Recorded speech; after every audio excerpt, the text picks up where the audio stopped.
Videos में हमने देखा आर्जिनिन और सिट्रुलिन के बारे में, क्या चीज़ काम करती है, क्या नहीं करती। और हमने एक चीज़ समझी कि जो हम प्री-वर्कआउट डिज़ाइन कर रहे हैं और हम चाहते हैं कि one of the best and purest सबसे टेस्टेड प्री-वर्कआउट्स में से एक हो वर्ल्ड के, तो उसमें से हमने जो पहला इंग्रीडिएंट चूज़ किया था based on pure solid research, वो था सिट्रुलिन मैलेट, जो हमने अराउंड 4 ग्राम 4000 एमजी उसमें ऐड किया था। और वो सारे रीज़न्स क्यों किया था, कैसे किया था, क्यों आर्जिनिन ऐड नहीं करा था, वो सारे रीज़न्स जो हैं, वो मैंने इससे रिलेटेड जो वीडियोज़ थी इससे पहले आर्जिनिन और सिट्रुलिन की उसमें दी है। अब हम बात कर रहे हैं एक ऐसे इंग्रीडिएंट की जिसको आपने बहुत सारे प्री-वर्कआउट्स में देखा है। काफ़ी लोगों ने इसके बारे में मेरे से बहुत बार क्वेश्चन्स किए और मैंने आपको बताया था कि जो आप क्वेश्चन्स करते हैं उनके ऊपर सबके ऊपर मैं आंसर्स दूँगा, लेकिन मुझे रिसर्च करने में थोड़ा टाइम चाहिए होता है, प्लस एक चीज़ का एक टाइम होता है, एक सही समय होता है। तो इस इंग्रीडिएंट के बारे में जो हम डिस्कस करने जा रहे हैं वो है बीटा एलिन। और इससे पहले कि हम आगे बढ़ें इस वीडियो में आपको बताना चाहूंगा कि बीटा एलिन एक बहुत ही अमेजिंग, पावरफुल और इफेक्टिव सप्लीमेंट है, जो बहुत सेफ सप्लीमेंट है और हमारे प्री वर्कआउट में ऐड किए जाने वाला सेकेंड इंग्रेडिएंट जो है, जो प्रूवन इंग्रेडिएंट है, वो है बीटा एलिन। बीटा एलिन कैसे काम करता है और उसकी कितनी डोज हमें चाहिए होती है, हम अपने प्री वर्कआउट में उसको ऐड करेंगे, वो सारी चीजें अब हम डिस्कस करेंगे। बीटा एलानिन जो होता है कि एक ऐसा अमीनो एसिड होता है जो एक कंपाउंड जिसे हम कहते हैं कार्नोसाइन, उसको सिंथेसाइज करता है, उसको बनाता है। और कार्नोसाइन जो होता है वो एक इंट्रासेल्युलर बफर है। अब ये इंट्रासेल्युलर बफर क्या होता है, अभी हम डिस्कस करते हैं। कार्नोसाइन जो होता है ये बेसिकली एक ऐसा कंपाउंड है जो एनिमल टिश्यू, स्पेशली जो मसल टिश्यू वगैरह है, उसमें बहुत हाई अमाउंट में पाया जाता है। और इसके काफी सारे रोल भी होते हैं, जैसे बफरिंग, फ्री रेडिकल्स को फाइट करना, enzyme regulation, sarcoplasmic reticulum calcium regulation, neuroprotective effects, anti ageing effects, antioxidant effects. तो कार्नोसिन एक बहुत ही बेनिफिशियल और पावरफुल कंपाउंड है जो आपके स्केलेटल मसल में बहुत हाई अमाउंट में मिलता है। और इसी की प्रोडक्शन जो है, इसी का सिंथेसिस है, ये बढ़ाता है बीटा एलिनिन। जब मैंने आपको बताया था कि कार्नोसाइन एक बफर की तरह एक्ट करता है और इसी रीजन से कार्नोसाइन बॉडी में बहुत बेनिफिशियल है, स्पोर्ट्स परफॉर्मेंस के लिए बहुत अच्छा है। और इसी रीजन से हम बीटा एलिनिन लेते हैं जो कार्नोसाइन की प्रोडक्शन को बढ़ाता है। तो क्वेश्चन ये आता है, आखिर ये बफर क्या होता है। तो आप चीज समझिए, बीटा एलिनिन हमने क्यों लिया, क्योंकि वो कार्नोसाइन की प्रोडक्शन को बढ़ा रहा है। कार्नोसाइन क्या करता है, वो एक बफर की तरह एक्ट करता है। अब हम पता करेंगे बफर क्या है। एक्सरसाइज के समय कार्बोहाइड्रेट का एनारोबिक ब्रेकडाउन होता है, कार्बोहाइड्रेट ब्रेकडाउन होते हैं, तो काफी सारा लैक्टिक एसिड प्रोड्यूस होता है। और ये लैक्टिक एसिड ऑटोमेटिकली बहुत ही रैपिड पेस से लैक्टेट और हाइड्रोजन आयंस में डिवाइड हो जाता है। और ये जो हाइड्रोजन आयंस होते हैं, ये आपके मसल सेल्स जो होते हैं उसके अंदर की जो पीएच होता है, जो पीएच बैलेंस होता है, उसको रिड्यूस कर देता है। जब पीएच कम होता है, इसका मतलब क्या होता है कि आपके जो सेल्स के अंदर का एनवायरमेंट है वो एसिडिक हो गया है। और ये जब एसिडिक हो जाता है तो जो हमारी मसल फाइबर्स की कॉन्ट्रैक्टाइल प्रॉपर्टीज होती हैं वो कम होनी शुरू हो जाती है। मसल की जो फोर्स प्रोडक्शन की एबिलिटी है वो कम हो जाती है और बहुत जल्दी फटीग सेट इन होने लगता है। एक सेंस में ये एक्चुअली बहुत ही इंपॉर्टेंट प्रोसेस है, ऐसा नहीं है कि ये होना नहीं चाहिए। ये प्रोसेस अगर नहीं होगा, लेट्स से आपको मैं एक और सिंपल टर्म में समझाता हूं। लेट्स से आप बाइसेप कर्ल कर रहे हैं। जब आप बाइसेप कर्ल करते हैं, आपने देखा होगा कर्ल करते करते एकदम सडन बर्न होता है आपकी बाइसेप में, जलती है बाइसेप। आप थोड़ा और जितना कोशिश करते पुश करने की कोशिश करते हैं, फिर मसल फेलियर होने, जिसे मसल फेलियर कहते हैं, क्योंकि वो बर्न इतना बढ़ गया होता है कि आप बॉडी को मूव नहीं कर पा रहे हो, आर्म को मूव नहीं करते। फिर आप किसी से हेल्प लेने की कोशिश करते हैं, 4 स्टेप्स मारने की कोशिश करते हैं, नेगेटिव रेप्स मारने की कोशिश करते हैं, और कुछ टाइम के बाद आपको रखना पड़ता है, क्योंकि जो हाइड्रोजन आयंस हैं वो ह्यूज अमाउंट में बढ़ गए हैं, लैक्टिक एसिड प्रोडक्शन बहुत ज्यादा बढ़ जाती है, तो आपको रोकना पड़ता है। अगर ये लैक्टिक एसिड प्रोडक्शन नहीं बढ़े तो आप सोचिए क्या होगा। तो आपको फटीग ही कभी फील नहीं होगा, आप मसल को फाड़ लेंगे क्योंकि आपको दर्द ही नहीं हो रहा है, इजंट इट? फॉर एग्जाम्पल, जो लोग डायबिटीज से सफर कर रहे होते हैं, उनकी पैरों के नीचे की सेंसेशंस काफी टाइम के बाद, अगर बहुत एक्सेसिव डायबिटीज है, वो खत्म होने लगती है, तो वो फुट अल्सर्स वगैरह से सफर करने लगते हैं। अगर उनके पैर में चोट लगती है, उनको पता ही नहीं लगता कि हमारे पैर में चोट लगी है, कोई फीलिंग ही नहीं होती। और कितने सारे केसेस में डायबिटिक फुट इतना प्रॉब्लम देता है कि उसे एम्प्यूट करना पड़ता है, काटना पड़ता है। ऐसे हजारों लाखों केसेस हैं वर्ल्ड में। तो ये क्यों हो रहा है? बिकॉज वहां पे कोई सेंसेशन नहीं हो रही। अब सोच के देखिए, अगर सिमिलर चीज आपकी मसल्स में हो, तो आप वर्कआउट करते जा रहे हैं, आपको कोई दर्द ही नहीं हो रहा, तो एक टाइम के मसल को आप टीयर कर लेंगे, फाड़ देंगे। तो ये जो लैक्टिक एसिड प्रोडक्शन है, ये आपकी मसल्स को बचाने का आपकी बॉडी का एक नेचुरल मैकेनिज्म है। ये चीज खराब नहीं होती। और ऑफ कोर्स सी बात है, जब ये हाइड्रोजन आयन प्रोड्यूस होते हैं, जब आप एक्सरसाइज करते हैं और लैक्टिक एसिड प्रोड्यूस होता है, फिर वो लैक्टेट और हाइड्रोजन आयन में डिवाइड हो जाता है। जो हाइड्रोजन आयंस है, जिसकी वजह से आपकी मसल्स के जो सेल्स हैं, मसल फाइबर्स हैं, उनके अंदर जो एसिड प्रोडक्शन है या जो एसिडिक एनवायरनमेंट है, वो इंक्रीज होता है। तो आपकी बॉडी के पास में कुछ प्रोटेक्टिव मैकेनिज्म होते हैं उस एसिड को बफर करने के लिए, न्यूट्रलाइज करने के लिए। ठीक है, तो बॉडी वो मेथड्स को यूज करता है। और वो बफर्स कौन से हैं, हमारी बॉडी में तो नेचुरली मिलते हैं। कार्नोसाइन, बाइकार्बोनेट, फॉस्फेट्स, ये कुछ ऐसे कंपाउंड्स हैं जो हमारी बॉडी में नेचुरली प्रेजेंट होते हैं, और हमारी जो बॉडी है वो इन कंपाउंड्स को यूज करती है उस जो एसिडिक एनवायरनमेंट क्रिएट हुआ है उसको न्यूट्रलाइज करने के लिए, यानी एसिड जो पीएच लेवल्स है, जो रिड्यूस हुए पीएच लेवल्स को वापस इंक्रीज करने के लिए।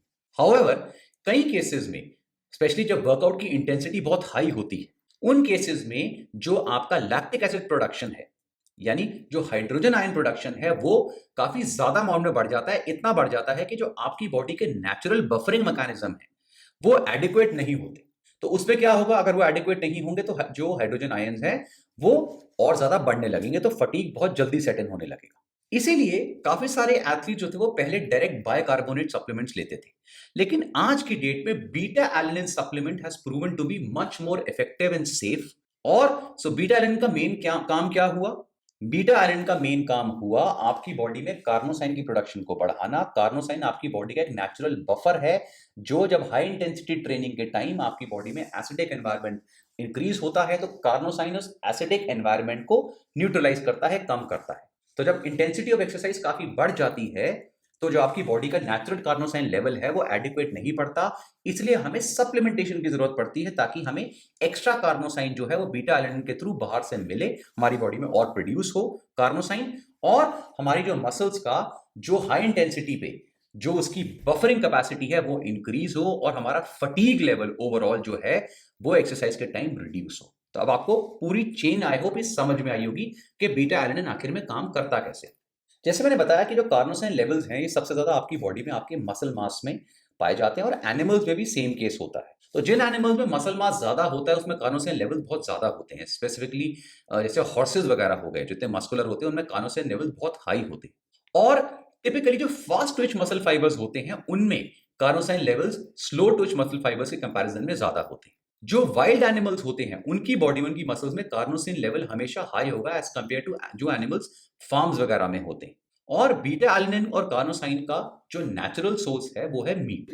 और ऑफ कोर्स ये बात है, जब ये जो कार्नोसाइन लेवल्स हैं ये आपकी मसल्स में ज्यादा होते हैं और आपके फास्ट ट्विच मसल फाइबर्स में ज्यादा होते हैं, तो ऑटोमेटिकली जो एथलीट्स या जो लोग हाई इंटेंसिटी ट्रेनिंग में इन्वॉल्व हैं, जैसे कुछ स्प्रिंटर्स हुए, बॉडी बिल्डर्स हुए, वेट लिफ्टर्स हुए, पावर लिफ्टर्स हुए, ठीक है, जो high intensity short duration workouts कर रहे हैं, इंटेंसिव वर्कआउट्स कर रहे हैं, उनके केस में जो कार्नोसाइन है वो या उसकी सप्लीमेंटेशन जो है वो बेनिफिट देगी। इसका मतलब बीटा एलानिन सप्लीमेंटेशन इन लोगों के केस में काफी इफेक्टिव होती है। अब ये क्वेश्चन ये भी आता है, या काफी लोगों को पूछना चाहिए कि सर अगर ऐसा केस है तो हम बीटा एलानिन क्यों ले रहे हैं, हम कार्नोसाइन ही डायरेक्ट क्यों नहीं ले लेते? उसका रीजन ये है कि रिसर्च में बहुत क्लियरली देखा गया है कि जब लोग कार्नोसाइन का डायरेक्ट इनटेक करते हैं तो वो ब्लड में एंटर करने से पहले ही बीटा एलानिन और हिस्टिडाइन में ब्रेक डाउन कर जाता है।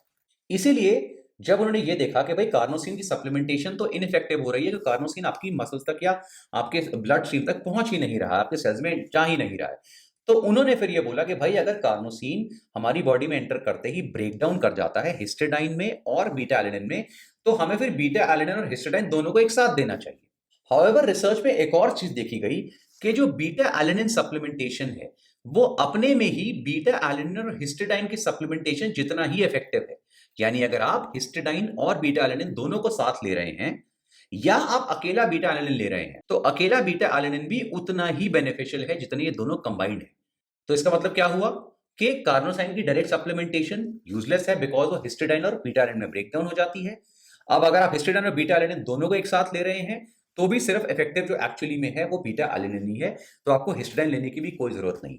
तो इस तरह से बीटा एलानिन की जो इफेक्टिवनेस है स्पोर्ट्स में वो प्रूव हुई थी। रिसर्च में देखा गया कि जो मीट या फिश वगैरह है, जो बीटा एलानिन के काफी रिच सोर्सेज हैं, हिस्टिडाइन के काफी रिच सोर्सेज हैं, इनको काफी अमाउंट में लेने के बाद भी बीटा एलानिन जो कॉन्सेंट्रेशन है वो हमारी बॉडी में कोई बहुत ज्यादा नहीं बढ़ता, थोड़ा सा ही इंक्रीज होता है।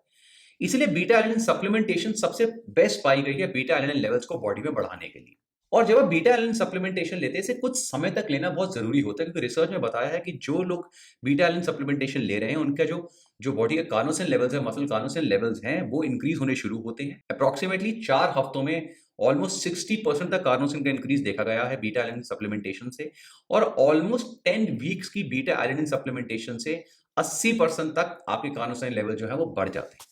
इसलिए जब आप बीटा एलानिन सप्लीमेंटेशन लेते हैं तो रिसर्च में ये बताया है कि उस सप्लीमेंट के एटलीस्ट 2 हफ्ते के बाद, यानी आपको कम से कम 2 हफ्ते तक लेना चाहिए। उस 2 हफ्ते के टाइम में ही कार्नोसिन लेवल का इंक्रीज देखा गया है, लेकिन जितने लंबे समय तक आप उसको लेंगे, जैसे हमने देखा ऑलमोस्ट 10 टू 12 वीक्स तक, तो इफेक्ट उतना ज्यादा आएगा। तो अब इससे रिलेटेड एक और चीज आपको समझनी पड़ेगी कि जो आप प्री वर्कआउट सप्लीमेंट यूज कर रहे हैं जिसमें बीटा एलानिन एक होना चाहिए, तो बाकी इंग्रेडिएंट्स भी वैसे होने चाहिए जिसको आप लंबे समय तक, कम से कम 3 से 4 मिनट तक सेफली कंज्यूम कर सकें।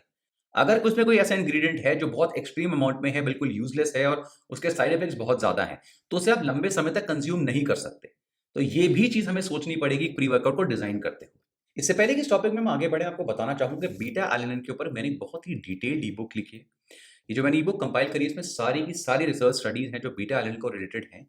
जो चीजें मैं आपको बता रहा हूं उससे बहुत ज्यादा amount of research and information और नॉलेज उस ई बुक में दी हुई। ये ई बुक मेरी वेबसाइट vstupid.com पे अवेलेबल है और वीडियो के नीचे डिस्क्रिप्शन में उसका लिंक मैंने आपको दिया हुआ है। इसके अलावा और भी मेरी जितनी ई बुक्स हैं वो मेरी वेबसाइट पे अवेलेबल है। बीटा एलानिन का एक और जो पॉजिटिव पॉइंट और फंक्शन देखा गया है कि वो टाइम टू एग्जॉशन जो है उसको इंक्रीज कर देता है। इसलिए एंड्योरेंस एथलीट्स के केस में जो मल्टीपल टेस्टिंग्स हुई हैं बीटा एलानिन को लेके, वो बहुत ज्यादा इफेक्टिव प्रूव हुई। सिट्रोलिन के केस में एंड्योरेंस एथलीट्स में बेनिफिट देखा गया है, लेकिन कोई बहुत ज्यादा नहीं है। प्रमाणी स्ट्रेंथ एथलीट्स में ज्यादा देखा गया, लेकिन बीटा एलानिन के केस में स्ट्रेंथ एथलीट्स में तो देखा ही गया है, लेकिन एंड्योरेंस एथलीट्स में उसका बहुत ज्यादा बेनिफिट देखा गया है। तो ये जो एंड्योरेंस एथलीट मेरे से पूछते हैं कि सर मैं 1500 मीटर रनर हूं, मैं 800 मीटर रनर हूं, मैं लॉन्ग डिस्टेंस रनर हूं, मैं कौन सा सप्लीमेंट या प्री वर्कआउट लूं? तो अब आपको धीरे धीरे पूरी इंफॉर्मेशन मिल रही है कि आपको क्या चीज एक्चुअली में इफेक्ट करती है। तो आपके लिए बीटा एलानिन जो है वो बहुत ही इफेक्टिव इंग्रेडिएंट है जो प्री वर्कआउट में होना चाहिए। आपको बाकी इंग्रेडिएंट्स भी हेल्प करेंगे, जो मैंने आपको बताए और आगे भी बताऊंगा, लेकिन एंड्योरेंस एथलीट्स के लिए बीटा एलानिन एक बहुत ही इफेक्टिव सप्लीमेंट है। रिसर्च में एक और चीज दिखाई गई है कि जो क्रिएटिन और बीटा एलानिन का कॉम्बिनेशन है, ये बहुत ही पावरफुल और अच्छा कॉम्बिनेशन है, और क्रिएटिन और बीटा एलानिन अगर साथ लिए जाएं एज अ प्री वर्कआउट तो काफी इफेक्टिव होते हैं। हाउएवर, मैं क्रिएटिन को किसी भी फॉर्म में, जो एक्चुअली तो बेसिक मोनोहाइड्रेट फॉर्म ही है जो इफेक्टिव है, हमने पूरी सीरीज देखी क्रिएटिन की, लेकिन क्रिएटिन को मैं हमेशा ये प्रेफर करूंगा कि वो किसी प्री वर्कआउट में ऐड ना हो। प्री वर्कआउट में वही इंग्रेडिएंट्स ऐड होने चाहिए जो एक्चुअली में हमें बहुत ज्यादा बल्क अमाउंट में नहीं चाहिए। फॉर एग्जाम्पल, अगर मुझे जो मैं सप्लीमेंट्स हम देख रहे, अभी आप और भी देखेंगे कि जो सप्लीमेंट्स ऐड होंगे, अगर उसमें मैं क्रिएटिन ऐड करता हूं तो क्रिएटिन का अपना ही जो इफेक्टिव अमाउंट है वो अप्रोक्सीमेटली 5 ग्राम या उससे ऊपर है। तो अगर 5 ग्राम मैंने क्रिएटिन ऐड करा, उसके साथ बाकी इंग्रेडिएंट्स भी अच्छे अच्छे अमाउंट में ऐड करे, तो आपकी जो सिंगल डोज बनेगी उस प्री वर्कआउट में वो भी बहुत बड़ी बन जाएगी। इसलिए क्रिएटिन जो है वो, और काफी केसेस में क्रिएटिन हो सकता है जरूरत ना भी पड़े, राइट, लेकिन प्री वर्कआउट के इंग्रेडिएंट्स उन लोगों के केस में काम भी कर सकते हैं। इसलिए क्रिएटिन एक बहुत इफेक्टिव और पावरफुल सप्लीमेंट है, लेकिन उसको प्री वर्कआउट में ऐड करने की जगह एज अ सेपरेट सप्लीमेंट हमेशा हमें लेना चाहिए, क्योंकि काफी सारे ऐसे लोग होते हैं जो क्रिएटिन को अकेला लेना चाहेंगे, प्री वर्कआउट ही नहीं लेना चाहते, और काफी लोग ऐसे हैं जो प्री वर्कआउट लेना चाहते हैं लेकिन क्रिएटिन को यूज नहीं करना चाहते, या उनको जरूरत नहीं है उस चीज की। तो हर तरह को अगर हम केटर करें तो हमें क्रिएटिन को, अगर कई लोग उसको प्री वर्कआउट का पार्ट बनाते हैं, लेकिन मैं हमेशा प्रेफर करूंगा कि प्री वर्कआउट में सिर्फ वही इंग्रेडिएंट्स हो जिसको बहुत ज्यादा बल्क में हमें ना लेना हो, और लिमिटेड, बिल्कुल 100% प्रूवन इंग्रेडिएंट्स हो। बाकी इंग्रेडिएंट जिसको बहुत ज्यादा अमाउंट में लेना होता है, जैसे क्रिएटिन हुआ थोड़ा ज्यादा अमाउंट चाहिए, उसे सेपरेटली लें। चाहे आप दोनों को साथ मिला लें एक बारी में लेते हुए, लेकिन वो हमेशा अलग अलग सप्लीमेंट्स होने चाहिए।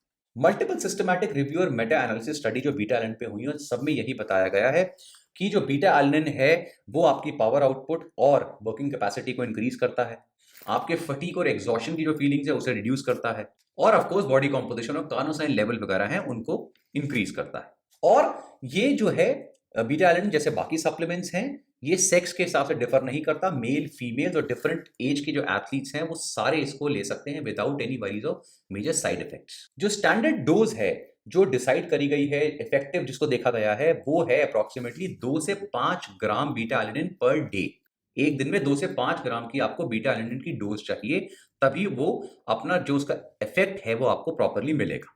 अब मैं आपको एक चीज बताने जा रहा हूं जो आप लोगों ने काफी बार क्वेश्चन करा है कि सर जो हमें ये कई प्री वर्कआउट्स लेते हुए ये कुछ टिंगलिंग सी सेंसेशन होती है, हमारे को कुछ सुइयां सी चुभती हैं, राइट? तो वो क्या है? वो है बीटा एलानिन। बीटा एलानिन जब आप लेते हैं तो एक टिंगलिंग सी फीलिंग होती है जिसे हम कहते हैं पैरेस्थीसिया।